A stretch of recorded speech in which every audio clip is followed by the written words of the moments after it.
Wow. So if I were to read you the full bios of the two panelists I have today, there would be no time for discussion. I'm going to give you the cliff notes here. We have Ann O'Neill. Ann and I worked together years ago at the Fort Lauderdale newspaper. It turned out she was just kind of slumming in the sun in those years. She is the wittiest person I know, a master storyteller, long form storyteller. She has written for the LA Times and the Philadelphia Daily News and CNN Digital. She is awesome, and she is with us today. Her specialty is justice and legal coverage. I think you'll hear some of that expertise in the show. And we have my friend, my idol, Linda Ellerbee. She is a legend of TV broadcasting. When she retired in 2015, it was with 13 national Emmys, if that gives you an idea of her scope. She wrote the NBC News Overnight program, then moved to ABC, where she did a show about 20th century American history that is well remembered. And then she left ABC to start Lucky Duck Productions with her partner, Rolfe Tessem. They did documentaries for nearly 30 years that were memorable, but you may best remember her for her Nick News series on Nickelodeon that tried to explain and engage children in the news. And I'm bringing them there today for a discussion on some issues that we've gone over and we thought you might be interested in as well. I want to spend a little time with you two smart women, Linda Ellerbee and Ann O'Neill, talking about the two major women's movements of our lifetimes and where are we with them. Let's start with the Me Too movement. Is that dead? No. No. Absolutely not. It's just, it's slow. Change is being made. But as in the women's movement of the of the 60s and the 70s, if you go back to that, when I graduated, when I left college, I didn't graduate. I could not at that time. Now, this was 1965 or so. I could not buy a house without a man's signature on it. I could not borrow money without a man co-signing. All of the help wanted ads in the newspapers, which is where you looked then, were help wanted male and help wanted female. And guess which one had the good jobs and which one had the menial jobs. All of these laws were still in place. They were not changed overnight by anything. They were changed on the ground, state by state. It was a battle in every state, and it took the work of women joining together at suing and going through the process to get these things changed. But they all got changed in the end. And I think that we have to look at Me Too that way. If nothing else, it has changed how we assess power. Interestingly enough, I think one of the major turning points in that was the Kavanaugh confirmation hearings. Even though he was confirmed, it forced people to look at the difference in how men are treated and how women are treated and how power is given to each or used by each. And that was a big Me Too change. There have been other men brought down for harassment, for sexual bad conduct in various ways. It is perhaps not as open now because it is more common. It is happening. Is it happening as much or as fast as it should? No. Is it going to go on? Yes. Because women are now more open to seeing how men have held power over them. Right now, Rolfe and I are watching Mad Men because we're retired now. We have time to watch TV. A show we'd never seen. Now, that show came out in 2007 and ended in 2015. And the Me Too movement really picked up steam, really started in 2017. And in watching this pre-Me Too movement show, I am just appalled to remember how we were treated, because I was a working woman by 1963. And it's all true that it was awful.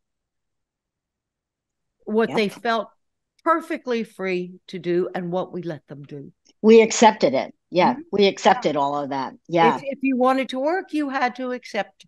You had to, I don't mean you had to go to bed with your boss. I don't mean that. But you had to accept with putting up with dirty jokes in the elevator, or people rubbing up against your butt, or people actually feeling your breast. Those were the environments I worked in. Plus, my bosses all telling me that I was taking a job from a man who had a family. I was a single mother of 2. I had a family. I was their sole support. Amazing. But nobody accepted that. Amazing. Linda, I felt like I followed 10 years after you. In fact, as soon as I was freshly minted out of college, I was reading, and that's the way it is. Is that what you said?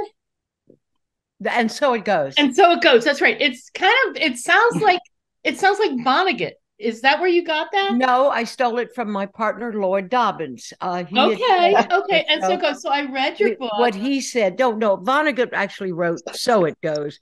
Where Lloyd got it was he said he used to, when he was a kid, and he would read something in the newspaper because he was always a reader, and he would ask his parents, he said, how can this happen? How do you explain this? And they would just look at him when they couldn't explain it and say, well, and so it goes. That's how it is. Today, people say it is what it is.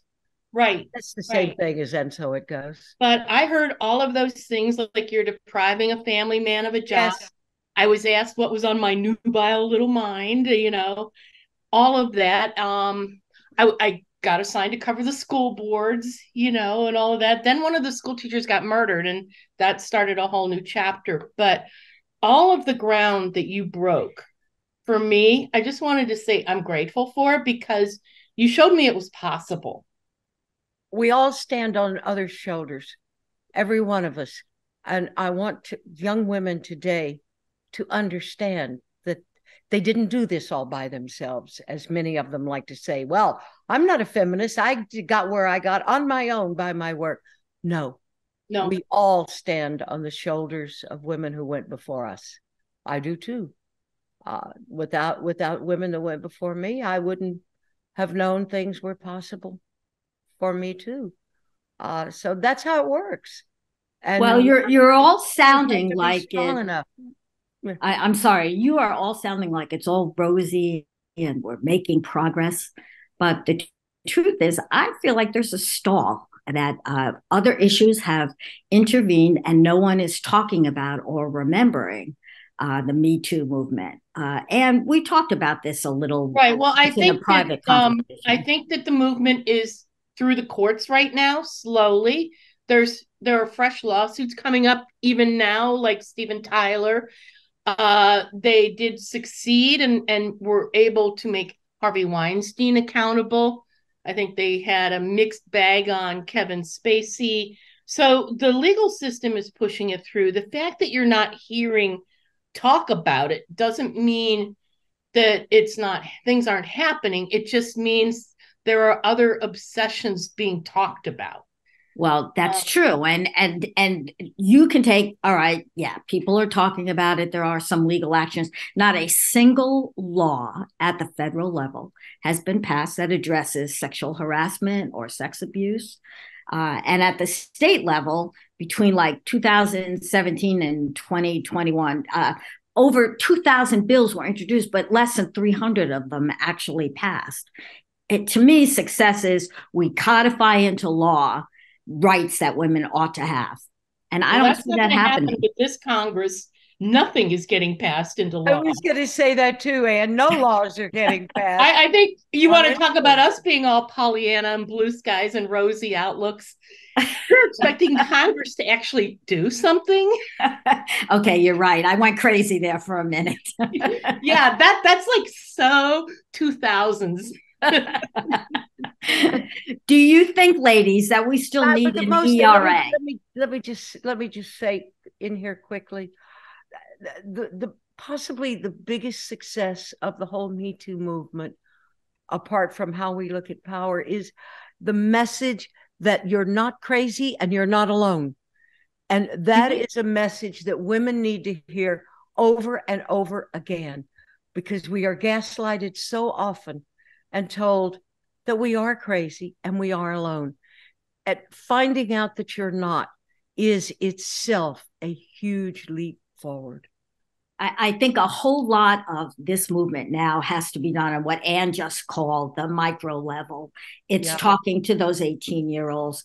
I still feel great guilt for Hillary Clinton that we, women of our generation, Linda, never told young women what she went through, what she really represented to us, why we thought she was worthy of the job we had promoted her for. She was just like, again, she was pegged to the man. She had the Clinton baggage without all the work she did for children and for women and for speaking out. I think that it has to be demonstrated at the individual level, and we have a lot of work still to do. We do. We have always had a lot of work to do. If I may go back in time, just to tell a story. In 1972, when Congress voted for the ratification of the ERA, and so it went to the states, and 38 states would have to vote yes in order for it to become an amendment to the Constitution, the Equal Rights Amendment, and so that started, and you got to 35 states, and then you got to New York, and it was 1975.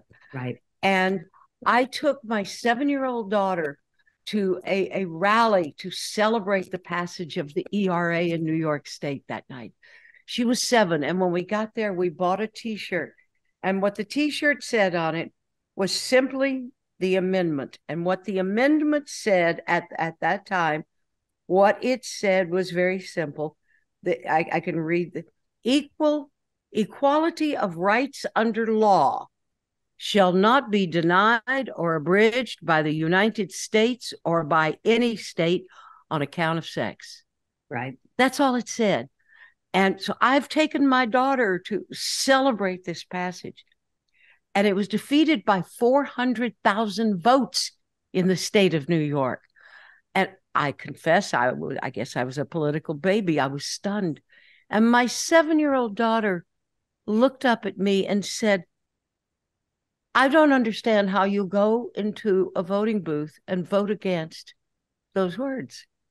Why anybody would vote against those words. And as we discovered, and after all the polling, it was women who defeated the ERA. It was women in New York State, in our own state. Well, it was more than that, Linda. It was more than women, but it was Phyllis Schlafly came along with the silliness of, well, they're going to wrap yourself in saran wrap. Yeah, they're going to draft women, and also they're going to make you have they're going to have unisex bathrooms. Well, what do you have in your house? You have a men's room and a women's room? I don't. It's really true. It all works. But new research is showing that the women's groups were exploited. Russian trolls were at work then, if you will, and whatever that 1970s version was. And Black women were set against white women, and middle class women were set against lower class and lesbian women against straight women. Yes, and pro-life and pro-abortion women were set against each other. And we let that happen. I am applauding the efforts of Ayanna Pressley, the congresswoman from Massachusetts, and Cori Bush, her counterpart in Missouri, who since the beginning of this year have put a new effort out to pass the ERA. They say we still need it, that we still are not protected, and they want a 28th Amendment. I support that entirely. And maybe I have the harder job. I have sons. I don't have a daughter. I think this is an easier sell on daughters. I have both. You have both. I have a son and a daughter. And Anne, you have a niece and nephew. Are you pushing them to not just vote, but to vote for equality for women? Will that do it?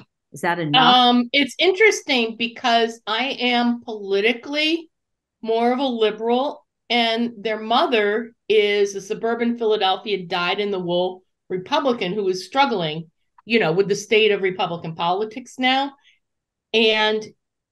But it's really hard to walk away from something you've known your whole life. But at any rate, we've actually discussed the possibility, because we have new voters, how to register.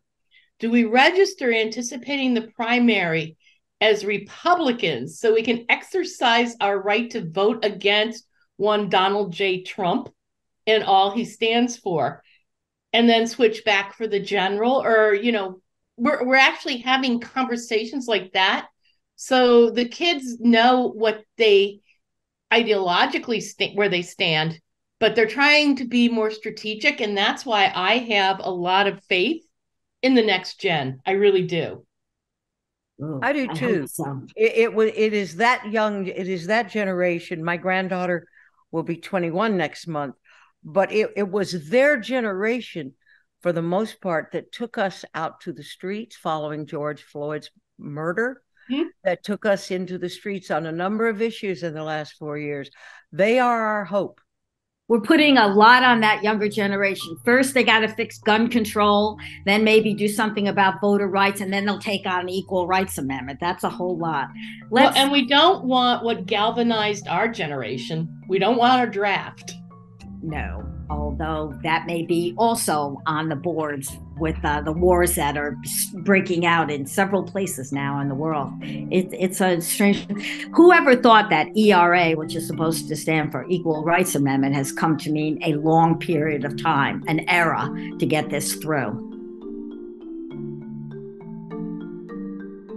And our Mayo on the Brink is brought to you by the Apple Barn and Country Bake Shop in Bennington, Vermont.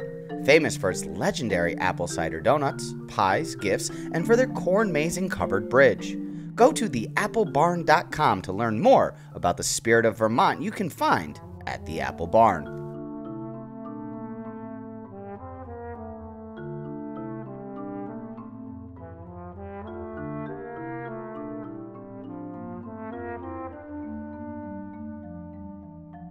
We are speaking with Ann O'Neill, retired from CNN Digital and the LA Times and a host of other big news outlets, and with NBC, ABC, Lucky Duck, retired now from all of the above, but still dearly remembered Linda Ellerbee. Okay, I want to talk a little bit, and we're gonna press you into this first, and that is about the Trump trials in the aggregate. We're not making any predictions. There's lots of new action coming up in the next coming weeks, so we're not going to make predictions or rate the performances of various Trumps on the stand. But the trials have been interesting in what they have said about our legal system. Have we passed the time when jurors are named and their addresses are given out and they're made public? Do we need anonymous jurors to protect our system these days? I have covered courts for many, many years and have always wondered why the names were public in the first place. Because in an era, particularly now, where doing your public service, performing a matter of public service, can subject you to harassment and death threats and doxing and people showing up at your house, you're never going to be able to seat an impartial jury. And so I was always surprised that they were public, but I'm also the first one to, wave the First Amendment flag and fight for transparency. So it is a double-edged sword. And I think that, you have one standard and rules that apply up until somebody pushes a boundary and the threats are real. I think that the gag orders are legit and probably will be upheld, simply because your right to speech does not include the right to harass, threaten, or subject people to, abuse who work for the court system and are witnesses in court. The courts, the judge is, for all intents and purposes, the king of his courtroom or her courtroom, the queen. And so I think that the First Amendment stuff is a real diversion and it gets you off point. I think in the civil trial in New York, we saw a classic example of that when Eric Trump was on the stand and he was being confronted with discrepancies between what he was saying on the stand and what his emails would show. And the next thing you know, it's become a performance art in which everybody once again is going after that poor judge's clerk who may or may not be Chuck Schumer's girlfriend. I mean, that is crazy. That is just nutty town. And it's an assault mounted by people that don't respect the system. And I think the courts, it's the third branch of government. People seem to forget that. And I think that they're the pillar that might have at least a decent chance of saving democracy, considering Congress is in paralysis. And, the clowns are just putting on performance art everywhere. I feel like we've been overtaken by flash mobs of crazies. It's hard to dispute any of that, but of course I will dispute it. Once you start down this road of, we have to protect the jurors, and why do you really need it? You end up with rulings like we saw in the Derek Chauvin case, and the one following with his compatriots who stood by while he committed murder on George Floyd. And in those cases, the judge, after the case, ruled that reporters could not approach jurors. In one case, it was for 10 years. For 10 years, you have to wait till everything cools down. I'm sorry, that's way beyond protecting a juror. That infringes on the reporters and the jurors' freedom of speech, I would think. And some jurors do want to talk. It's cathartic to talk after one of these trials. Well, there was a judge in Los Angeles that did what I thought was the perfect compromise.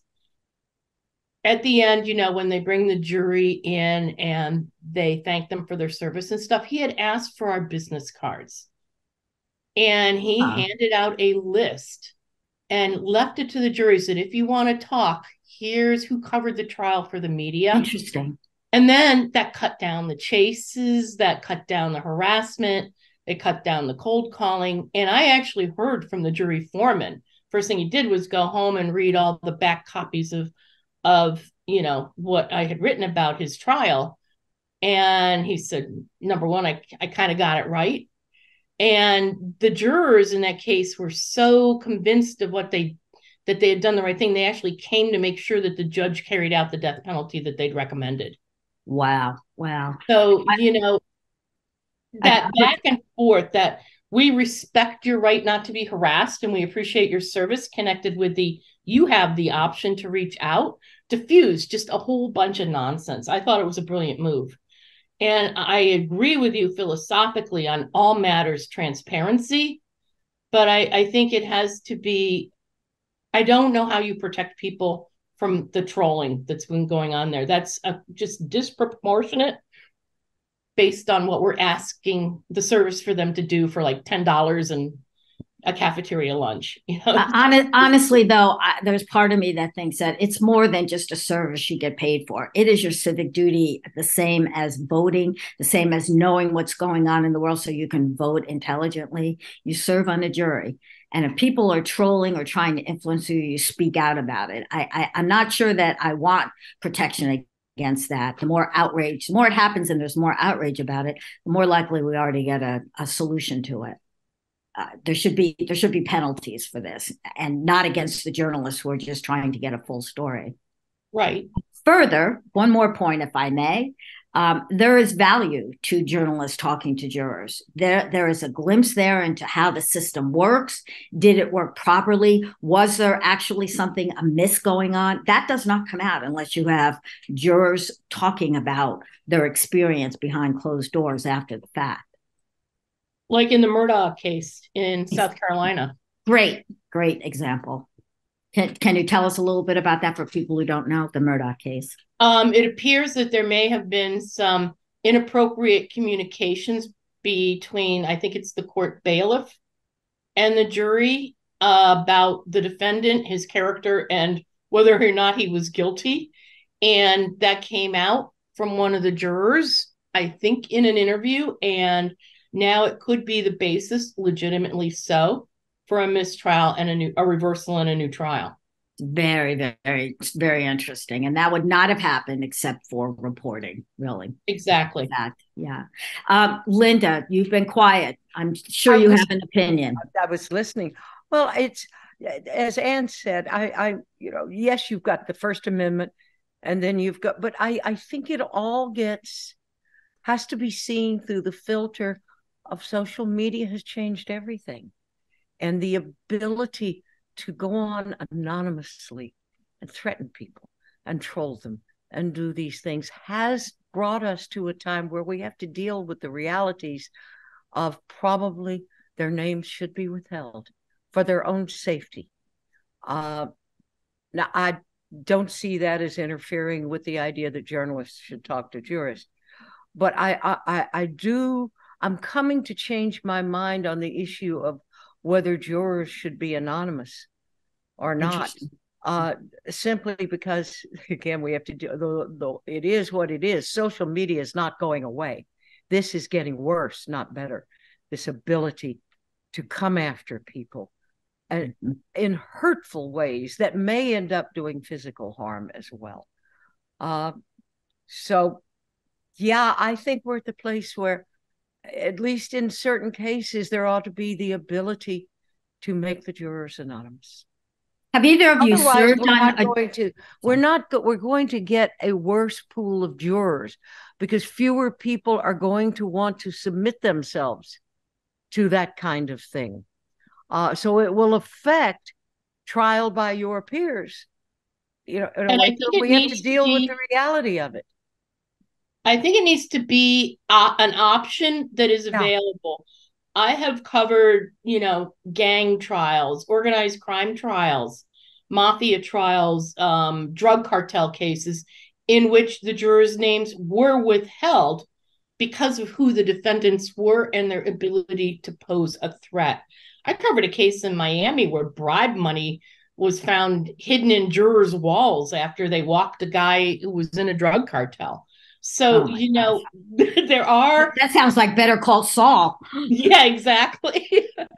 So, it's not something that's never happened before, but has been happening on a situational basis.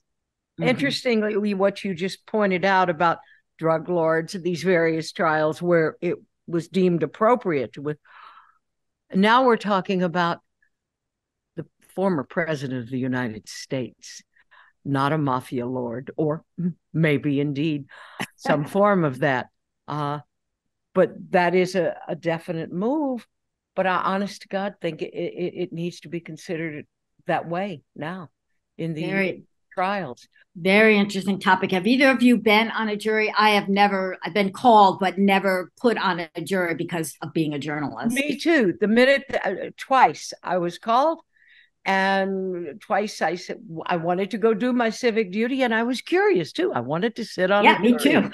I've been on several juries. Comes with the turf, but the minute I said I was a journalist, it was dismissed. Yeah. And you got on. Did you lie about being a journalist? No, but I was in a courthouse where I knew everybody, and they thought I could be fair and impartial. I did get out of jury duty once deliberately by saying, "Oh yes, I'm an investigative reporter at CNN, and I'm working on a wrongful conviction case." Boom! The prosecutor just struck me. Gee, I wonder why.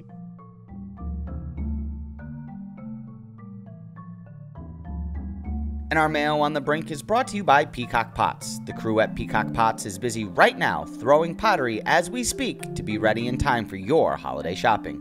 Make sure to check out their brand new website coming soon at peacockpots.com. And our Mayo on the Brink is also brought to you by Orchard Air LLC, a multifaceted company that encompasses a state-of-the-art recording studio, event management services, and Karen's Place, a gorgeous guest house available as a short-term rental for up to 12.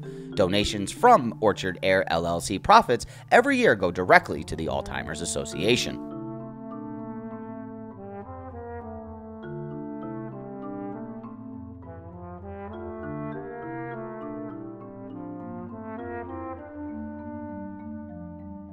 We are releasing the podcast on Election Day, and so it seems fitting that we start with the contests across the country that are getting the most attention. It's probably Ohio, where abortion is on the ballot, but the same is on the ballot in Virginia. Any predictions or ideas about how that will do in those two states, Anne? I tend not to make predictions because I've been unpleasantly surprised in the recent past. However, I will be watching to see if the trend that I spotted the last time around continues, which is the hidden backlash. I mean, abortion touches every one of these local or statewide elections. And here in Pennsylvania, we're watching a Supreme Court election. And it's interesting. A lot of money is being pumped into both sides because you now really never can determine whether or not a candidate is telling you their real position and whether that won't change tomorrow. You look at where the money is coming from. And there is a lot of anti-abortion money coming in for one of the candidates who claims to be, favoring reproductive rights. So that just muddies the waters quite a bit. Okay. I still think the backlash is going to reveal itself. Yeah, I think abortion is the issue for especially Democratic women, and you're going to see a surprise in Ohio, which has been distressingly red in past years. I think they're gonna assert the right of women to have in the Constitution some protection. But yeah, I'm definitely watching it. How about you, Linda? What's your predictions or observations? Well, I like Anne, as a prophet, I make a good journalist. I don't predict. However, we have to remember that last year that Ohio, in another election, basically came out pro-abortion, and that in this election, it is a constitutional amendment they are proposing, a state constitutional amendment citizen brought about.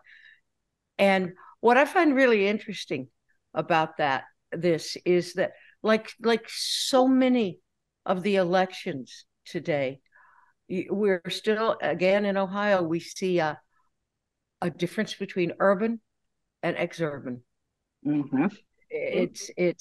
It's not, states aren't divided so much as they have islands of cities of blue and seas of red around them. But in this case, I think the Republicans should have taken some notice of what happened last year. And this year, in this election, as I say, I want to read the language of the constitutional amendment that's on the ballot, the Ohio Constitution again. And it basically, it says that that in the Ohio Constitution, we will codify reproductive rights, including contraception, fertility treatment, whether to continue one's own pregnancy, miscarriage care, and it will restore the right to abortion up to the point of viability. Now, it's very interesting. Rolfe was with somebody recently, and they said to Rolfe, is there no way we can find a compromise on this? Is there no possible compromise on this issue? And Rolfe looked him straight in the eye and said, what I believe too, Roe v. Wade was the compromise. That's what Roe v. Wade said. You can choose an abortion up to the point of viability. That was the compromise. Right. Beyond that, there really is no compromise. Right. And it's, I'm not going to predict, but it's going to be, I think it will be close, but I think there's every possibility that, as we've seen in special elections since at least 2020 and maybe back to 2000, since Roe v. Wade was overturned, as we have seen, women are not happy about this. And there have been enough special elections that have said, listen to us, we're not happy about this. And the Republicans don't seem to listen. Now, I know that they are louder than any other side, than the other side, but are they bigger? We'll find out. Yeah, it's coming, of course, when we go ahead, Anne. I'm sorry. We need to prepare ourselves. I think we need to prepare ourselves for varying outcomes because this is such a divisive issue. You may have one state that pushes back against, post Roe, and the other state that embraces it. So we don't know. It may not be uniform. Yeah, and it's coming at a time when a new Speaker of the House is ranting about the need for a national abortion ban, which that seems to be dead in the water for Democrats. But I don't know. I just don't know how it's going to play anymore. This is it again. It's not, when they say abortion, it's not really about abortion. It's really not. It's about power and who will have it. It's about controlling women's bodies. It's about telling women when they can become mothers and when they can't. And if you can't choose when you become a mother, a woman can't choose anything else in her life. It's so fundamental to health and freedom and independence and families and everything. The target is really birth control as well. I mean, even Clarence Thomas came out and said it, and a number of states are starting to push to act on it. I think that we forget that birth control was not legal in all 50 states until 1965. Now, I was in college by then, and birth control, even among married couples, was illegal in some states up until 65. That was the first time that birth control in married couples was legal. So it could go away. And there's no question that there are men marching straight down that road to take away all our rights. Yep. It's frightening. The election in Virginia is even more scary to me because it isn't directly on abortion, as we see in Ohio. It's about controlling the legislature, which would flip it to a Republican and give a Republican governor who's terribly anti-abortion the right to do that and some other.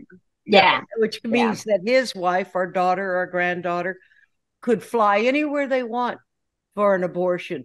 Banning abortion, as you know, does not stop abortion. It just makes it unavailable for poor women who can't find access in the state. There's nowhere in Mississippi you can get an abortion. That's right. So it doesn't do away with abortion. It just kills women. That's right.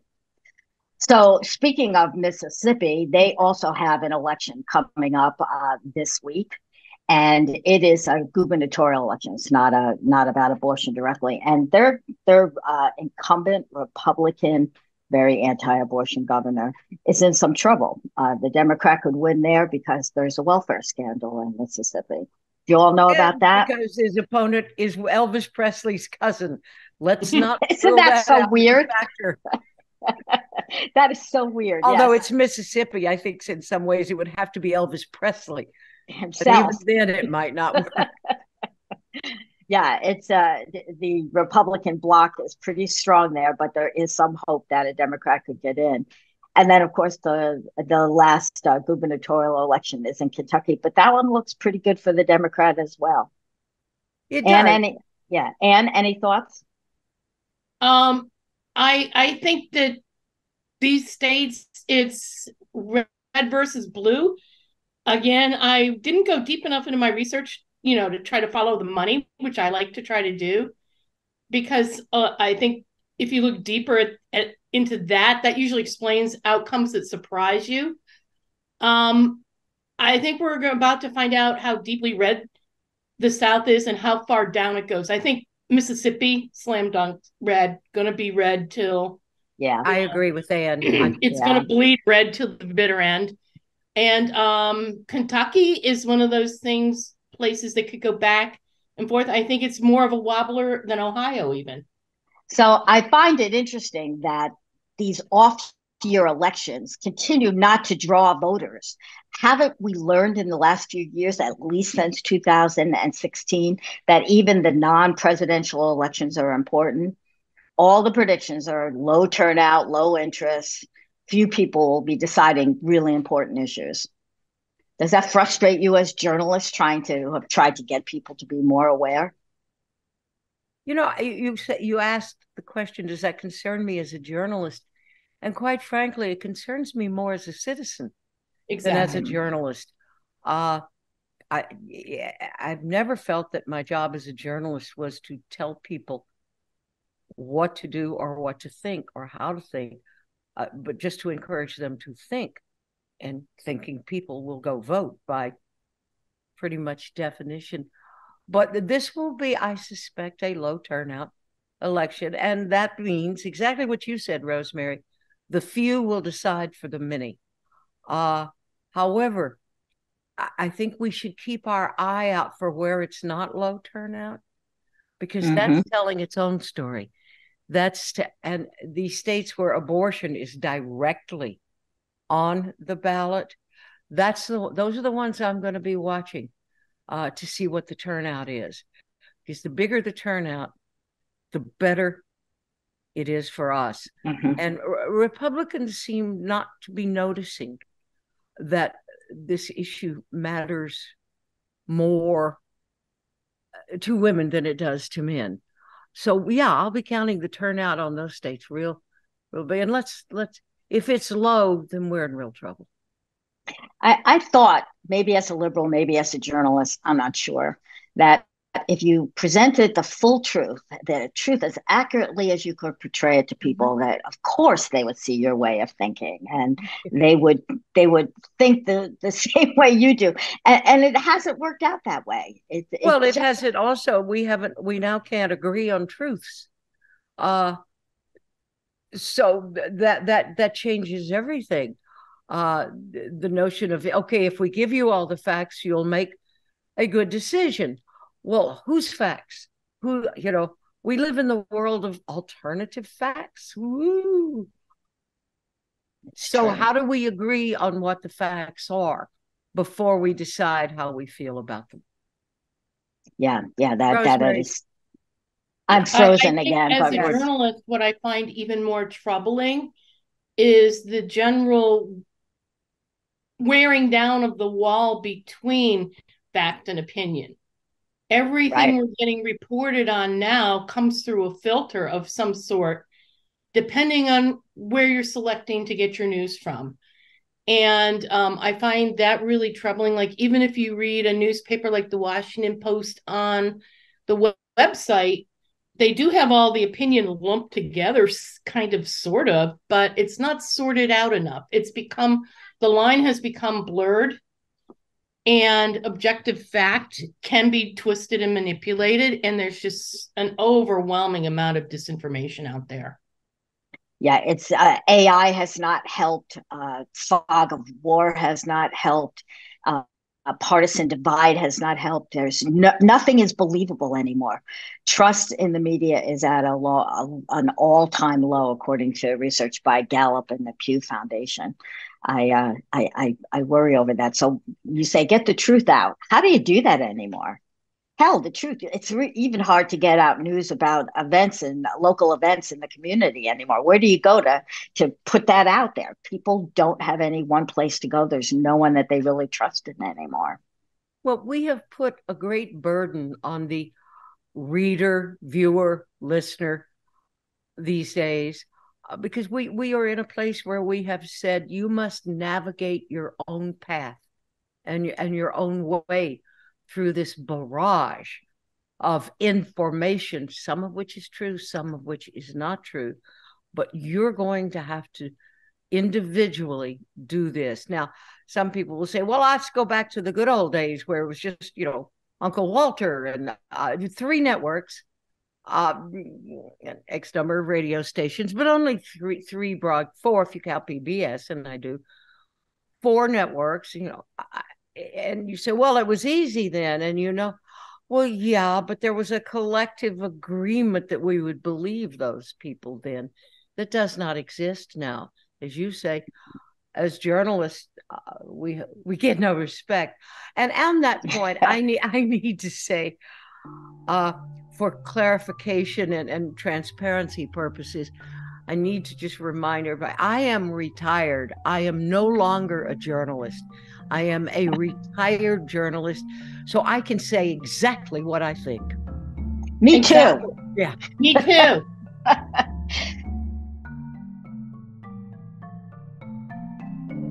Music for this episode of An Armeo on the Brink has been composed by David Keckley. His works are available through Pine Valley Press, a Williamstown, Massachusetts music publishing firm.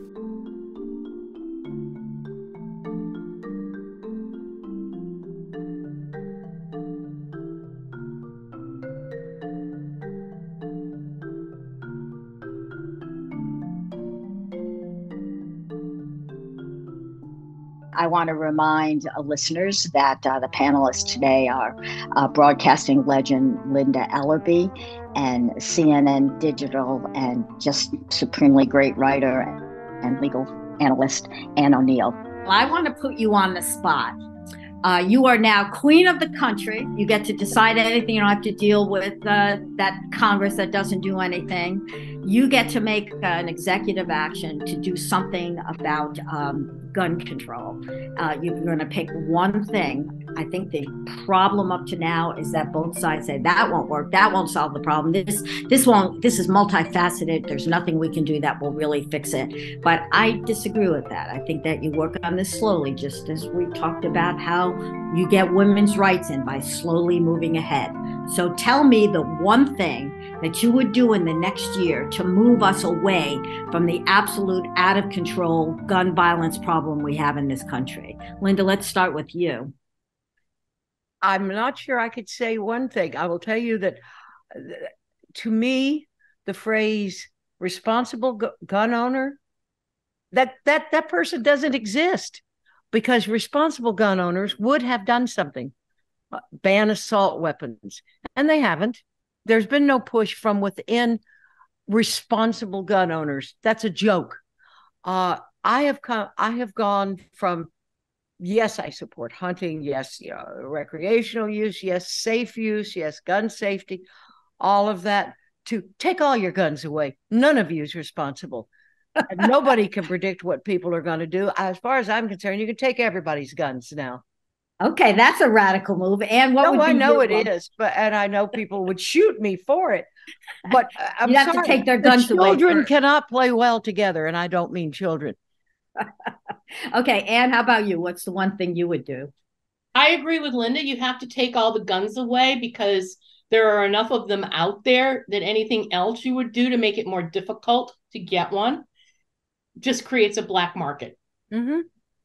Okay, well, every time we have a school shooting, practically gun sales go up. I think an assault weapons ban and national confiscation needs to happen, because there's no legitimate reason for any hunter or self-defense individual to use that kind of firepower. That's just nuts. I find I'm much more modest in my demands than either of you. All I want is enforcement of a universal background check. This latest murder would have been stopped. That there were all kinds of warnings, and he still got a gun legally, and he still killed 20 people. If we just actually put teeth into the law that's there, I think we would see a difference. That would be my recommendation in year one. I do like your other ones, but those are much more extreme. Oh, mine was, you said if I were king or queen. That's right. Right. I said queen, Linda. Okay, listen. Make the guns go poof and go away. But I have a problem still with the notion of arresting people before they commit crimes. Not arresting them, just taking away the guns. Just take away a gun. You can't have a gun until you're certified sane or safe or not hearing voices. But who's doing the certifying? And how often? Who shall judge? On details on that. It is such a deep hole that, honest to God, I think you just fill it in with dirt and start over. All these people for years who have said, well, we need guns because the government is going to come and take your guns. The government is going to come and take your guns. So we need bigger guns. If the government wanted to come and take your guns, it could. You don't have the 101st Airborne. You don't have tanks. You don't have the United States Army, the Marine Corps, the Navy. You don't have any of that. But you have assault weapons. And if the government wanted your guns, they could take them.